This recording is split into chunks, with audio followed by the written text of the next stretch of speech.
Range forest officer Wadhwan કરુણા અભિયાન ગુજરાત સરકારના તારીખ 10 થી 20 તારીખ સુધી આયોજન કરવામાં આવેલ છે. 2017 થી આ કેમ્પનું આયોજન કરવામાં આવે છે અને સુરેન્દ્રનગર જિલ્લામાં 10 તાલુકામાં આવા પ્રાથમિક સારવાર કેન્દ્ર, પક્ષીઓને ઈજા ઘાયલ થયેલા પક્ષીઓની સારવાર કેન્દ્રમાં કંટ્રોલ રૂમ ઊભા કરવામાં આવેલ છે, જેમાં ગુજરાત ફોરેસ્ટનો 83-2000 નંબર પર કોલ કરવાથી તાત્કાલિક સારવાર સ્થળ પર અમારી ટીમ પહોંચી જાય છે.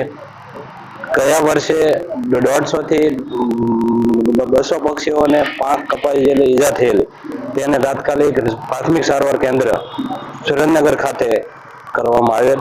તેમાંથી બધા જ પક્ષીઓને મુક્ત કરવામાં આવે અને સારવાર બાદ તેને કુદરતી વાતાવરણ છોડવામાં આવે. અને આ કેમ્પથી જીવદયા ચેરિટેબલ ટ્રસ્ટ તેમજ સુરેન્દ્રનગર જિલ્લાના આરોગ્ય ખાતાના કર્મચારીઓ પણ જોડાયેલા હોય છે. પશુપાલન ખાતાના કર્મચારીઓ પણ અમારી સાથે જ રહીને આ ટીમ 10 થી 20 તારીખ સુધી કામ કરવામાં આવે છે.